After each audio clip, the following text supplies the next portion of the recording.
Good evening and welcome to The Right Side. I'm your host, Chris Pareja, and this is the show where we talk about today's news, views, and trends from an admittedly conservative perspective.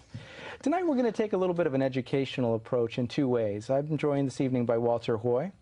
He is a pro-life advocate known nationally, but we're going to talk about two things: an upcoming initiative that's going to be placed on the ballot, but more importantly, I've realized that the audience may not know how the initiative process works. So we're going to talk about how it's done, and then we'll talk a little bit about the initiative that Walter is proposing for an upcoming ballot measure.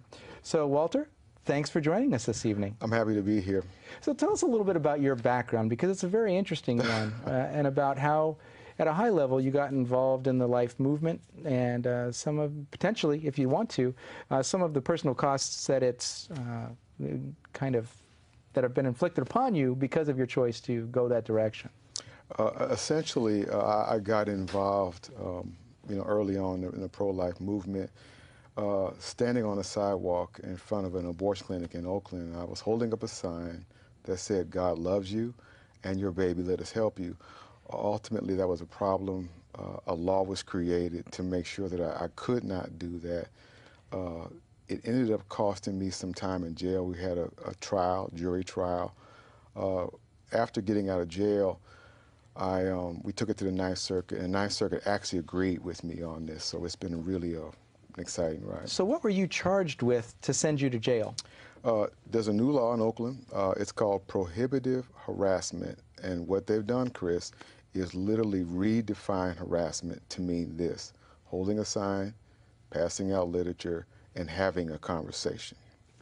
I can see how that would be offensive. No, it absolutely was. Obviously, on a public sidewalk, holding up a sign that says, "God loves you and your baby, let us help you," it isn't a problem.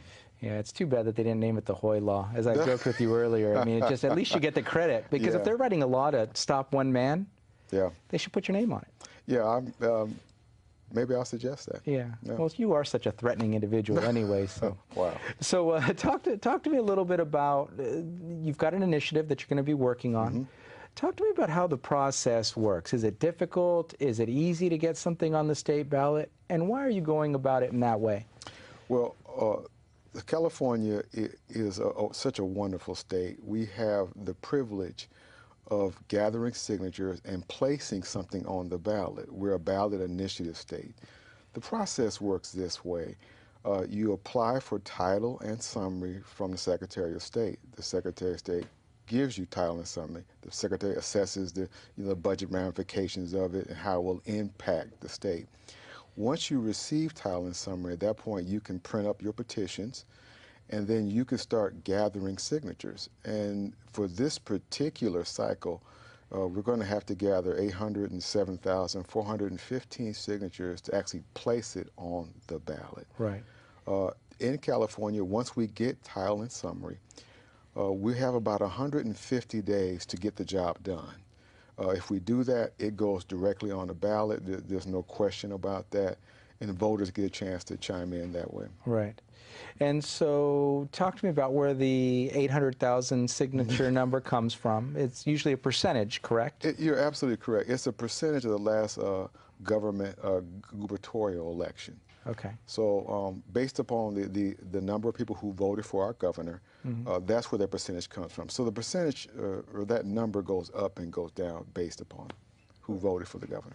Right. And so the reality is they're going to disqualify some of the signatures. How many are you really trying to get? 1.2 million, 1.6 million? What are you trying to? Actually, it's 1.6 million. For round figures, I'm going for 2 million signatures, because some signatures will drop out. You're right about that. Mm-hmm. And so in doing this, I mean, 2 million signatures out of a 37 or 39 million population state. Yeah. You must be just loaded with money, and you're going to go pay people all over the state to collect these signatures, right? No, I'm not loaded with money. No, we're not going to pay anybody to do that. We've got a real plan in place. We've done this once before in our 2009 campaign, and we gathered almost 600,000 signatures.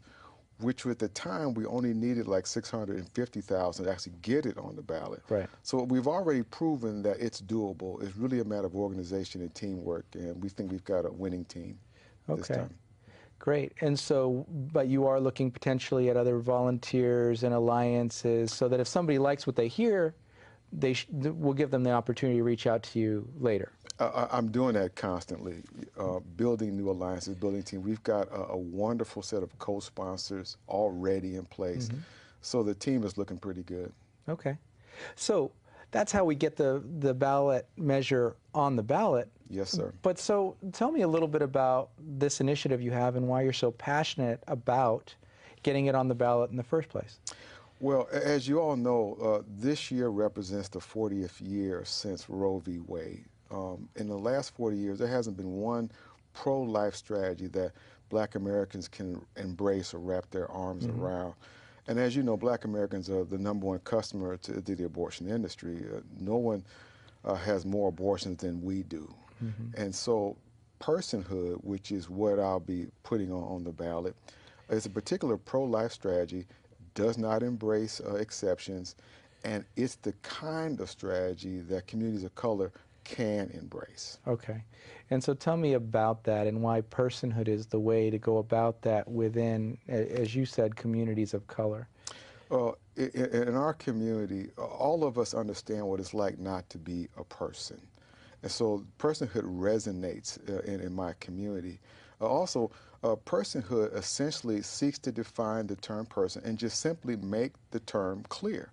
So we've got our definition in place. It includes everybody from the womb to the tomb. We think everybody ought to be a person, whether you're a child in utero, or you're a senior citizen facing end-of-life decisions, or you're a disabled ward veteran. We think you need to be treated as a person, protected by love and by law. Okay.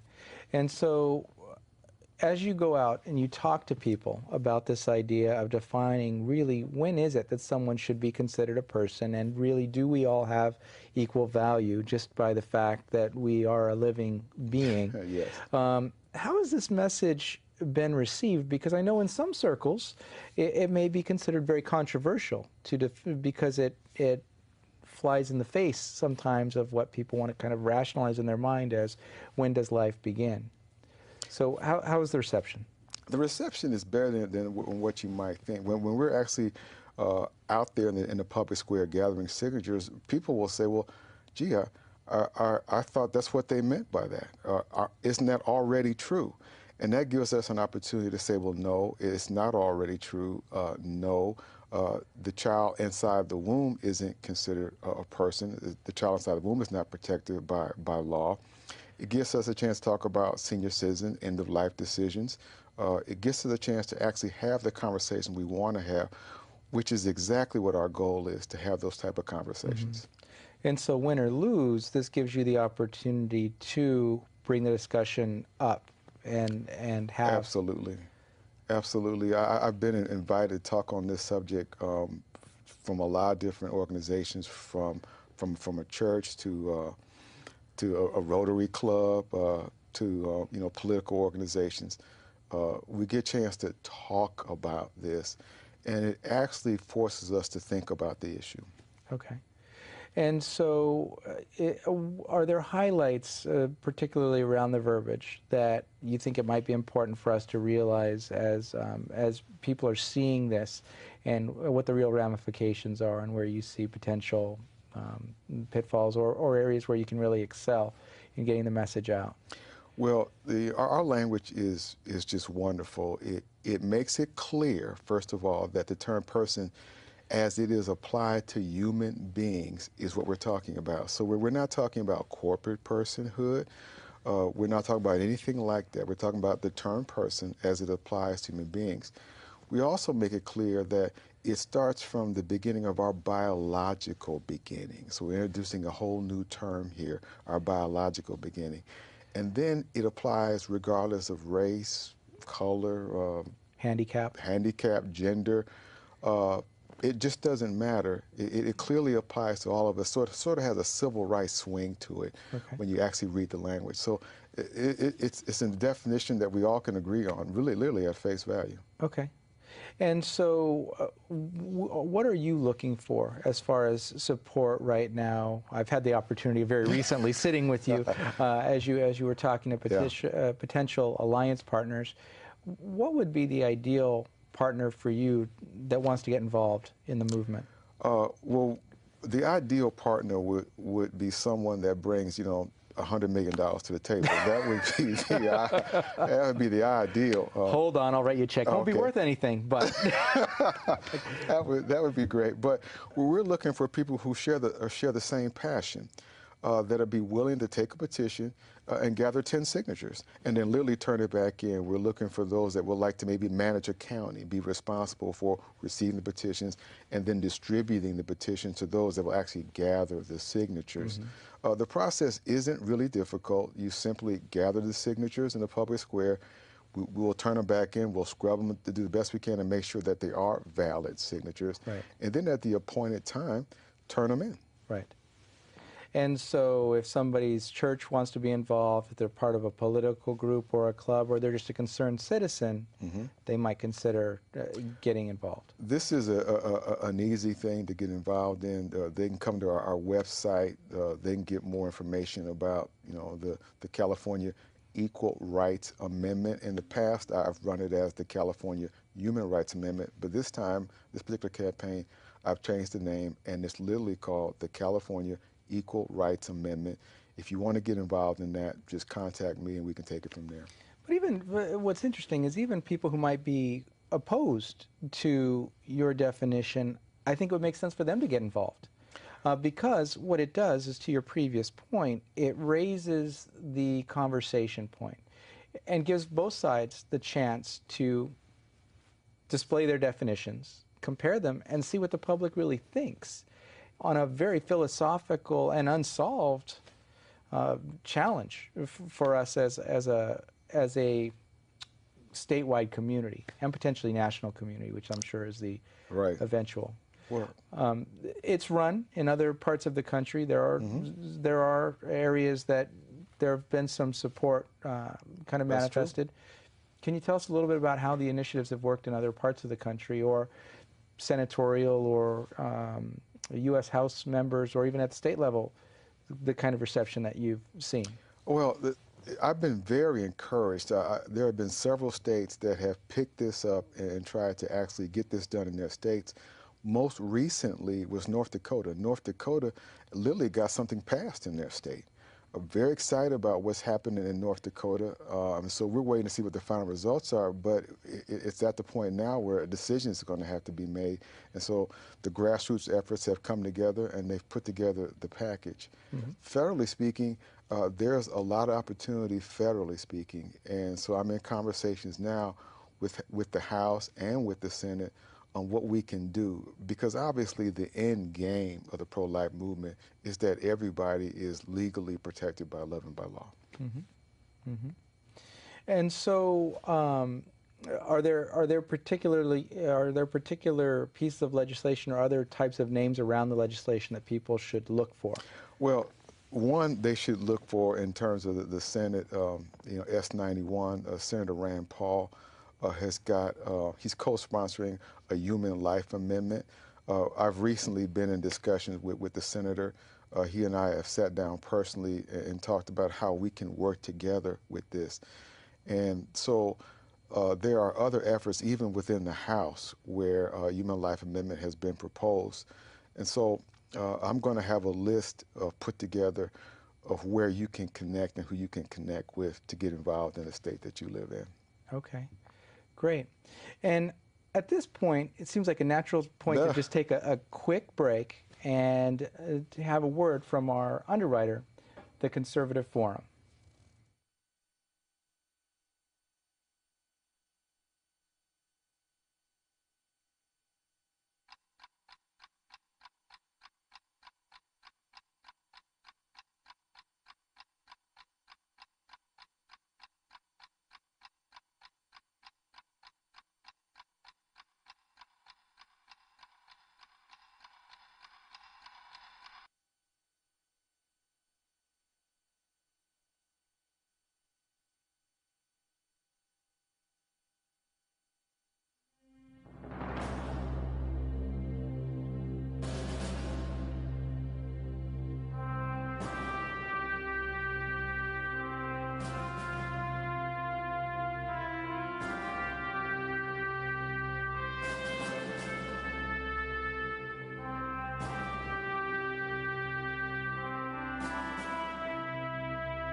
say, I'm a constitutional law attorney.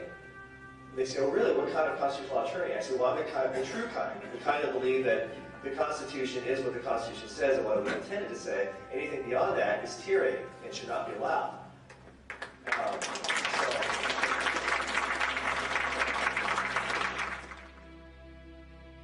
So let's come to this, my friends. You ready for the second American Revolution against a ruling class that simply lectures but does not listen or defend the American people? It is government versus the people. Am I right? Yes. Look at the Electoral College example. Right? A leftist popular challenge to states' rights. You think the founders weren't brilliant people? Did they not know what they were doing by carefully calibrating to get the small states and the big states to come together? Why does Wyoming get 2 senators in California? Actually, I'd rather have Wyoming's 2 senators.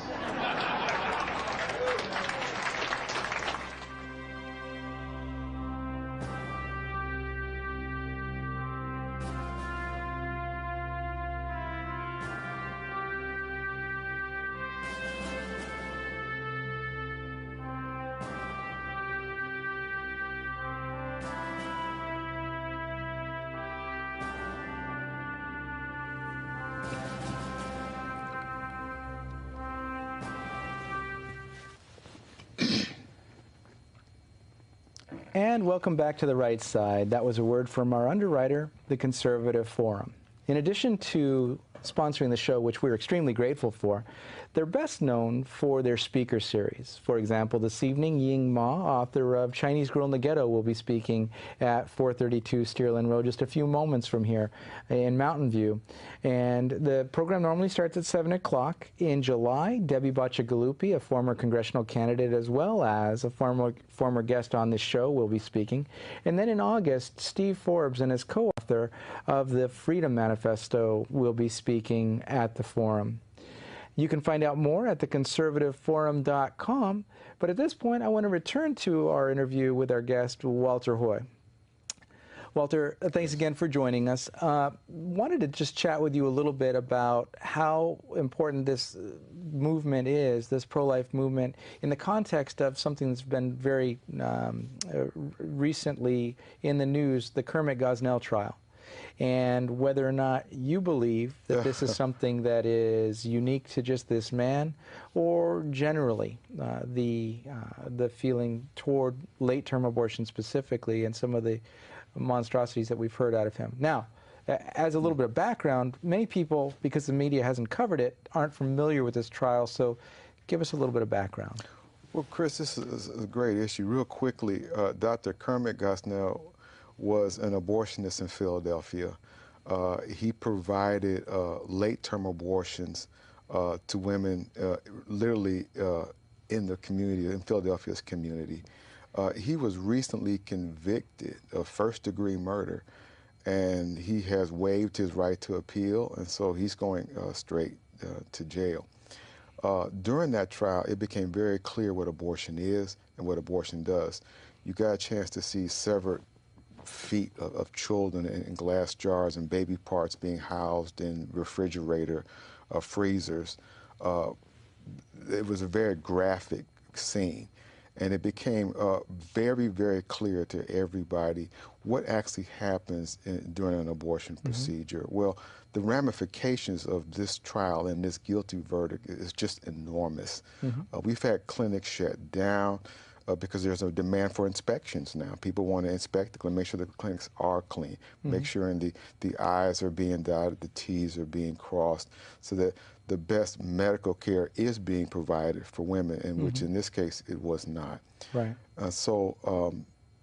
In light of the Kermit Gosnell guilty verdict, you can look forward to a real big push from the pro-life movement to make sure that women get the type of high-quality care that they deserve.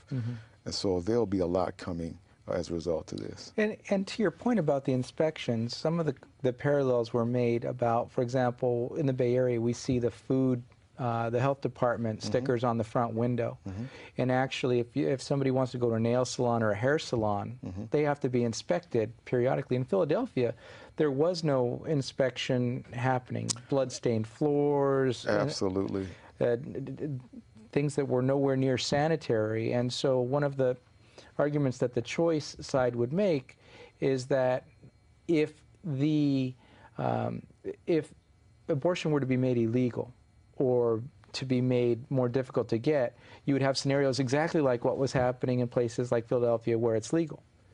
Right.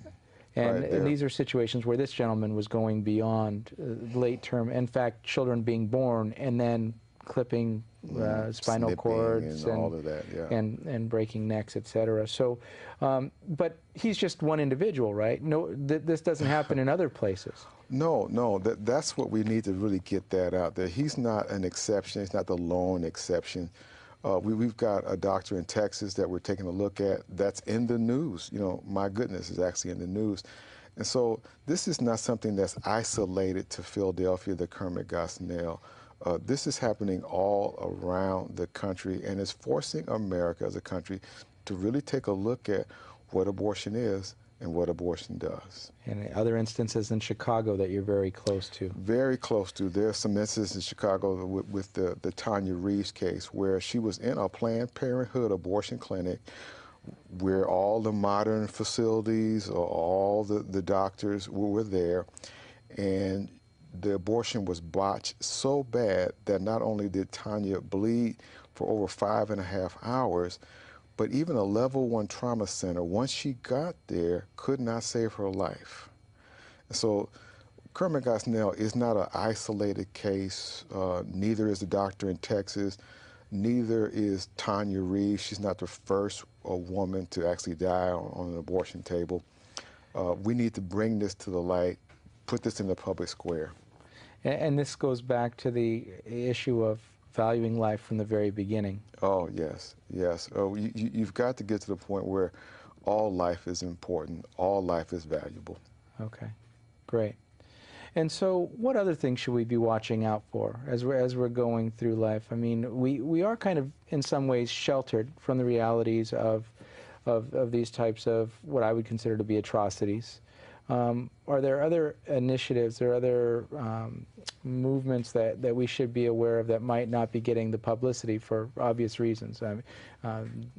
Places like Planned Parenthood will distort the services that they actually provide and allow that to be propagated at a national level. Anything else we should be aware of? Well, you need to keep your eye out on the educational campaigns that are going to be coming forth on this. There'll be billboard campaigns that will help us understand what's really going on in the abortion industry.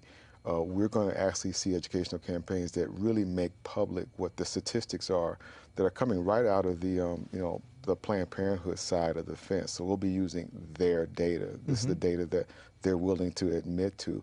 So you can see the actual impact of abortion, not only on America, nationwide, but the impact in the Black community, the impact in the Hispanic community, which represent the #1 and the #2 customers of the abortion industry. Are there any of those statistics that you can share? We've shared them on the show before, but it's been a while. Do you have any updated numbers for us? Sure. I mean, according to the Alan Guttmacher Institute, which is the not-so-former research arm of Planned Parenthood, 30% of all abortions in the United States of America come from Black Americans. And they only represent, if you look at childbearing age, 2-3%? We're getting down to 3%. Initially, altogether, we're about 14% of the population, the United States population. But when you consider half of us are women, you've cut that down now to about 6%. And then when you look at childbearing age from 15 to 44, now we're talking about 3% responsible for 30% of all abortions in the country. But wait a minute, if you take a look at the CDC report, the government's report, which doesn't even include all the states that can report in, which includes California, the leading abortion provider in the entire country, the CDC is telling us that the number is not 30%, it's 35%. So again, we're looking at 30 to 35% of all abortions taking place in just one community. Right. And when I get to the Hispanic community, we're looking at 20+% of that. So we're looking at maybe over 50% of all abortions come from just 2 communities. Which would stand pretty strong with Margaret Sanger's original idea behind Planned Parenthood in the first place, which was to eradicate black and minority races generally. I think it's a smoking gun, and when you combine the fact that we're looking at about 70 to 75% of the clinics, surgical abortion clinics, Planned Parenthood surgical abortion clinics located in minority areas, Hispanic communities, black communities, it's becoming pretty obvious what the agenda is. Okay. And so any idea about the current numbers overall for Planned Parenthood's women's health services over the course of a year? My goodness. When you take a look at Planned Parenthood receiving over, half $1 billion taxpayer dollars for services that they're claiming to receive, the numbers are actually coming out, and we're learning the truth about it, that their abortion represents a much larger percentage of their budget than what they're willing to admit to. Right.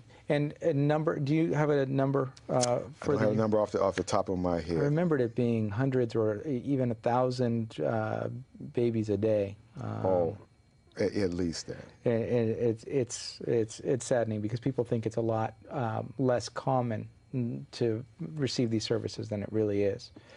But how do people find out more if they want to follow what you're doing with the Personhood initiative and just to get in contact with you directly?